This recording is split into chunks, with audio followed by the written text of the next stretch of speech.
Hola a todos, mi nombre es Eugenio Alonso y este es mi segundo video tutorial sobre cómo programar en Java. Dando gracias primero a todos los que vieron el primer video y tomando en cuenta un poco lo que son las consideraciones y peticiones, este video lo he dividido en 4 puntos. El primer punto son los requerimientos para la instalación de Java, que son los mismos para NextBeam. Como procesador mínimo sería un Pentium 4 o equivalente, pero lo mejor de lo mejor sería tener un i7 de cuarta generación. Como memoria RAM sería 1 GB como mínimo y 2 GB como lo más recomendable. En lo que es de disco duro, en máquinas de Windows sería tener 1 GB de espacio disponible para la instalación. Y en lo que son Mac y Linux sería 850 megas. Pero eso solo es para la instalación de los programas. Para lo que son los proyectos sería un espacio, digamos, de 2 gigas para lo que son proyectos de consola, porque no pesan mucho, y unos 5 a 10 gigas de espacio para lo que son los proyectos de orientado a objetos, porque son los que más llevan, por los que llevan imágenes, diseño y cosas así. Los programas que se guardan o los proyectos que hacemos de NextBeam, el 8.0 se guarda en mis documentos y aquí vemos una carpeta que se llama NextBeam Projects. Aquí se guardan todos los proyectos que vayamos a crear en NextBeam. Prosiguiendo con el punto número 2, que es la interfaz de NextBeam. Bueno, como todo programa, en la parte superior tiene lo que es la barra de título del programa en sí. Siguiente es la barra de menú, donde encontramos archivo, edición, como todo programa. En esto de aquí encontraremos todas las funcionalidades de NextBeam que nos brinda NextBeam. Siguiente es la barra estándar, tenemos dos, una en la parte de aquí y otra en la parte de acá, en donde encontraremos los botones con las funcionalidades que más utilizamos. Toda esta parte de aquí es la parte de escritorio o de digitación del código, cuando trabajamos en lo que es consola. Pero cuando trabajamos con lo que son formularios como los que están aquí, se vuelve la parte de diseño. Y nos muestra en la parte de acá lo que son las paletas que contienen los objetos que vayamos a utilizar para el diseño de nuestro formulario. Pero esto es cuando ya trabajemos con lo que son programación orientada a objetos. La parte de acá nos muestra el detalle de lo que estamos utilizando. En este caso estamos utilizando un formulario. Y en el caso de aquí estamos utilizando la clase cliente. En este caso nos muestra el detalle que contiene la clase cliente, o sea, sus variables, métodos, propiedades, etc. En la parte de aquí encontraremos el explorador de archivos, que se divide en 3 partes, en archivos, proyectos y servicios. En archivos son en sí los proyectos, pero más detallados. En proyectos, que es la parte que más utilizamos, nos muestra todos los proyectos con sus carpetas, sus paquetes y sus clases. Cada clase pertenece a un paquete. Dentro de los paquetes podemos crear más carpetas, más clases, formularios, paquetes dentro de paquetes, pero eso iremos viendo con el transcurso del tiempo. También encontramos lo que son aquí las librerías. Las librerías son muy importantes porque en las librerías se guardan todas las clases preinstaladas o preactivadas cuando se crea un programita. Cuando creamos un proyecto, se crea, por ejemplo, aquí en librería, se crean algunas librerías que nos permiten las funciones como imprimir por pantalla, el System Outprint. No tenemos que estar importando alguna librería para hacer esta función. Si en el Java 5, si no me recuerdo, recién salió lo que es el escáner. Antes del Java 5 teníamos que crear un tremendo código para copiar todo lo que estamos escribiendo por teclado, eso pasarlo a una variable y un tremendo código para mostrar. Pero con todas las clases que se encuentran en la librería, nuestro código se hace mucho más pequeño y mucho más entendible. En la parte de acá de servicios encontramos los servicios de NextBeam. Aquí encontramos lo que son servicios de base de datos, servicios de servidores, repositorios, servicios de nubes, de constructores, etcétera. Aquí en base de datos, los servicios, estoy trabajando con dos bases de datos. Una es el MySQL con el puerto 1527 y otro que es Oracle con el puerto 1521.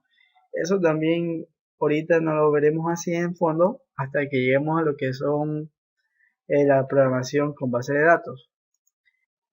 Bueno, y por último, en la parte superior están las pestañas de archivos abiertos. Como tercer punto está la estructura de Java. La estructura de Java comienza aquí con lo que es mensaje. Los mensajes se pueden mostrar de esta forma o también con los dobles slash. Siguiente es la sentencia del paquete que se está utilizando. En este momento estoy utilizando el paquete tutoriales. Y lo sigue lo que son las importaciones de las clases. Por ejemplo, en este caso estoy importando la clase scanner y estoy importando la clase JSON-Pane. ¿Para qué le importo? Porque si yo no importo estas clases, yo tendría que hacer un conjunto de líneas de código si es para escáner, para poder escanear las letras que se ingresan por teclado. Y si fuese por JSON-Pane, tendría que crear un conjunto o un montón de líneas de código solo para que me muestre el cuadro de diálogo.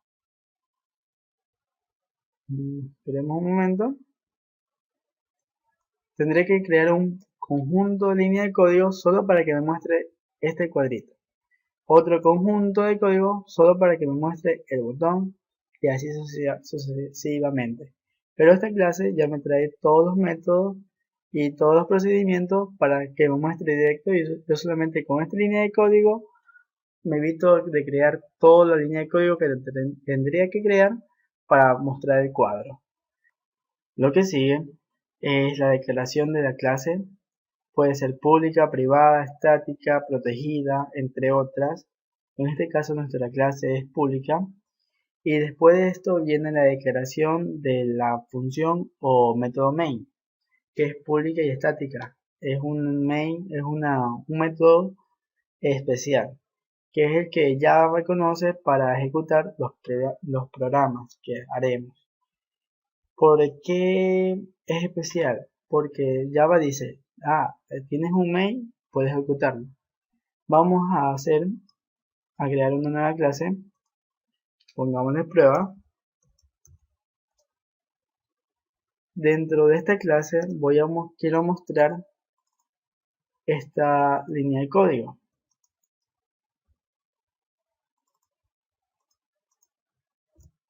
Y lo que me dice Java, no puedo mostrar eso, o no puedo ejecutar eso porque no tienes un main. Para ello, lo que hacemos es copiar esto de aquí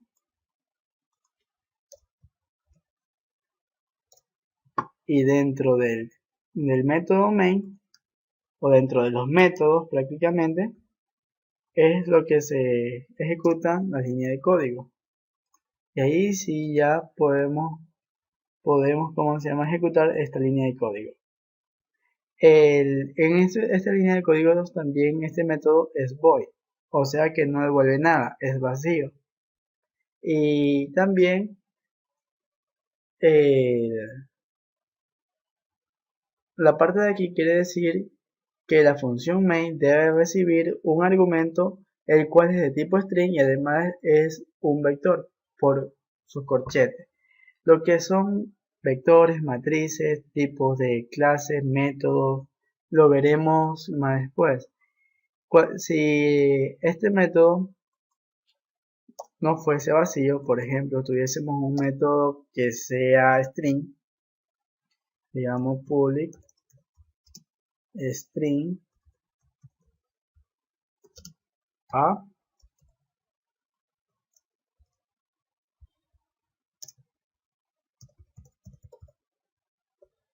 Si no fuese void, siempre tiene que retornar algo. Y este de aquí es un string, o sea, cadena. Tendría que mostrar, que retornar, quiero decir, disculpen, algo que esté dentro de cadena, o que sea una cadena. Bueno, pero estos de aquí que son métodos y funciones, lo veremos más después. Y terminando con la estructura de Java, encontramos lo que son los bloques de código e instrucciones, que son todo lo que está aquí. Toda esta parte de aquí. También conocido como sentencias, que es lo que nuestro programa realizará durante la ejecución. Como cuarto punto, tengo tipos de variables. Entre los tipos de variables que encontramos, están los siguientes. Short, que son números enteros cortos, que comprende los números negativos de 32.768 hasta el número positivo de 32.767. El int, que comprende números enteros medianos del 0 al 2000 millones, es decir, 2 por 10 a la novena. El long, que son números enteros largos que pueden comprender cantidades bien grandes de números enteros. El float, que son números flotantes o decimales, es como el short, comprenden números cortos. El doble, que son números dobles, decimales que contienen grandes cantidades de números, puede ser como el long. El byte, que se maneja en bits, que comprende números desde el menos 128 al 127. El char, que comprende caracteres, el código ASCII del 0 al 255.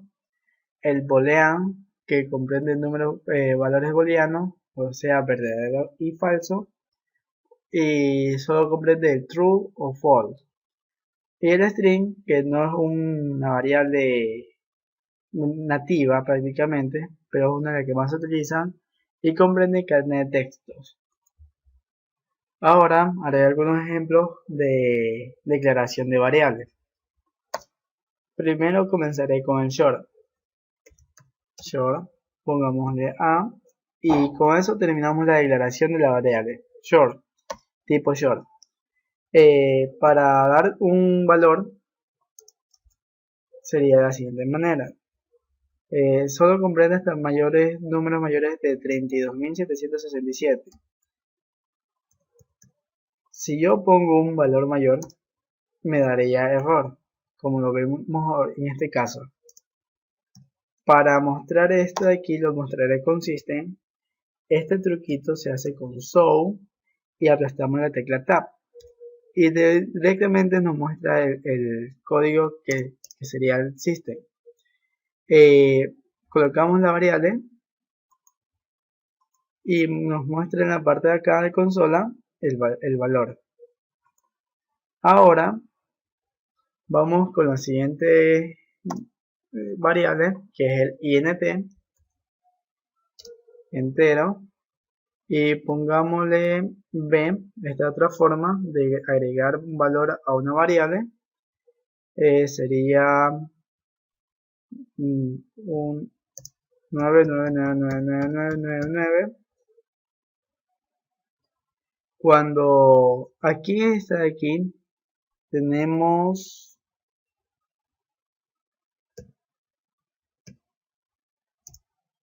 99, que serían 999.000.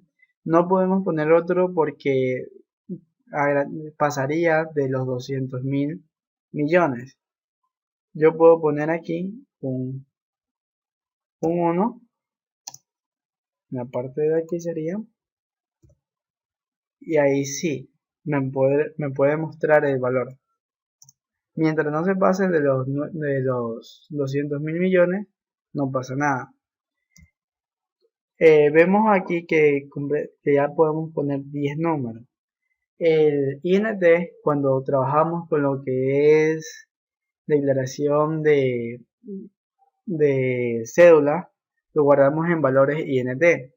¿Por qué? Porque la cédula contiene nomás 10 números.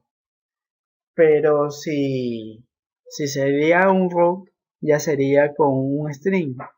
Lo guardamos con un string o con un long. Vamos a mostrar. Y ahí nos muestra. ¿Por qué podemos meter un número de cédula dentro de un INT? Es porque los números de cédula en Ecuador contienen 10 números y siempre comienza con el 1.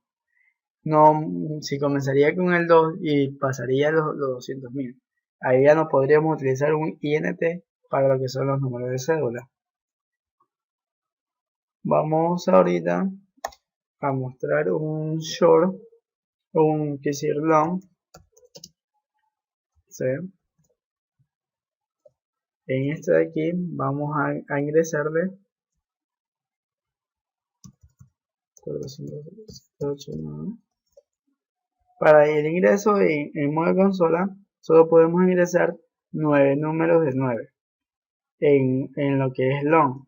Si pongo 10 me da error, pero digamos que multipliquemos por 9999, vamos a correr y nos sigue mostrando valores menores a 200.000.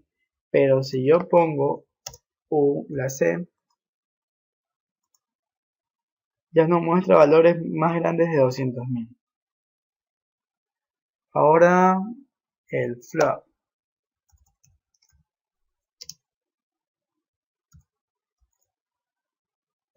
El float, pongámosle un número, digamos, entero, pero al mostrarlo, nos va a mostrar en decimal, como lo vemos en la parte de aquí. Asimismo con el doble,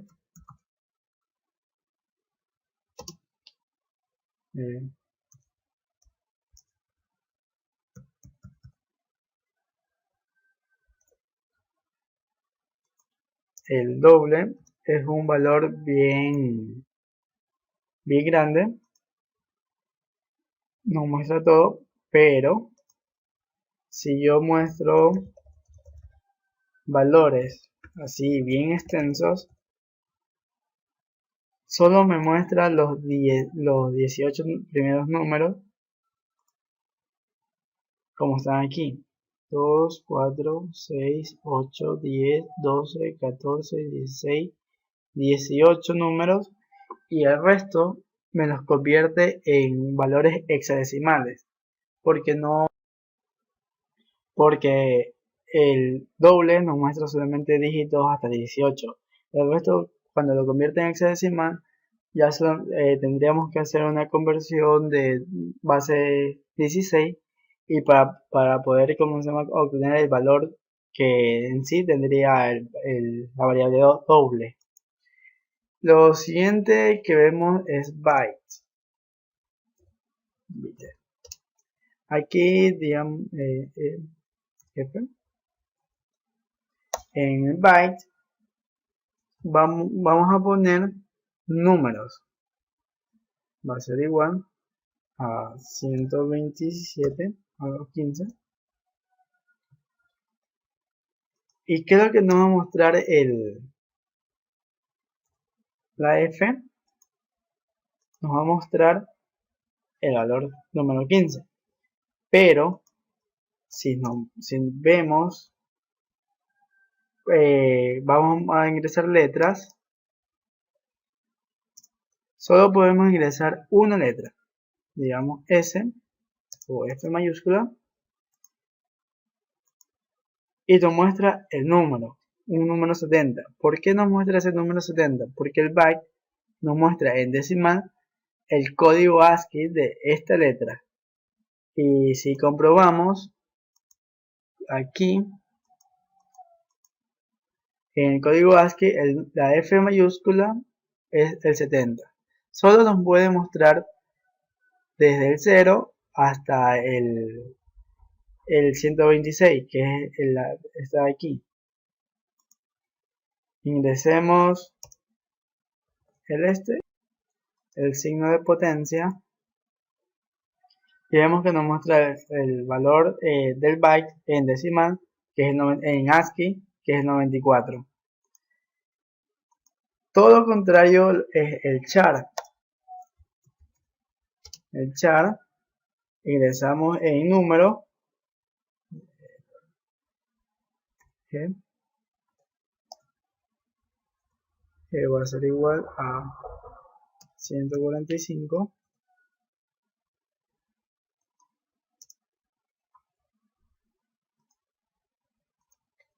Y nos muestra lo que contiene ese número, pero en el código ASCII. Ahora pongámosle el 70, que sería la F mayúscula, y nos muestra lo que tiene ahí. El char solo también puede contener una sola letra y sería en comillas simples, como lo vemos ahí. También, según dice el código ASCII, que es hasta el 255. Pero en el sistema nosotros podemos encontrar valores mayores a 255, que sería, por ejemplo, digamos 5578. Y nos sigue mostrando, por ejemplo, aquí tenemos un cuadrito que nos muestra. En antes solo se podría poner hasta el 255, pero en la actualidad se puede poner números bien grandes y nos muestra igual los que significan ese código. Por ejemplo, el 8824, vamos a probarlo, y nos muestra lo que ese código contiene en el código ASCII, en símbolo sería. Y por último, bueno, sigue el boolean.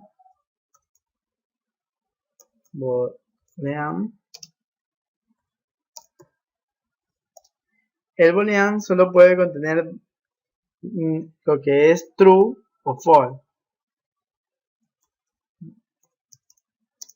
H va a ser igual a true, mostramos H, ahí vemos, o lo que puede ser false, falso. Ahí mostramos. Si escribimos otra letra nos da error, o si lo ponemos en comillas simples igual nos da, no nos permite. Si lo ponemos entre paréntesis tampoco nos permitirá, solo nos permite así como está aquí, que es una sentencia. No, así como está aquí. Y por último, lo que es string.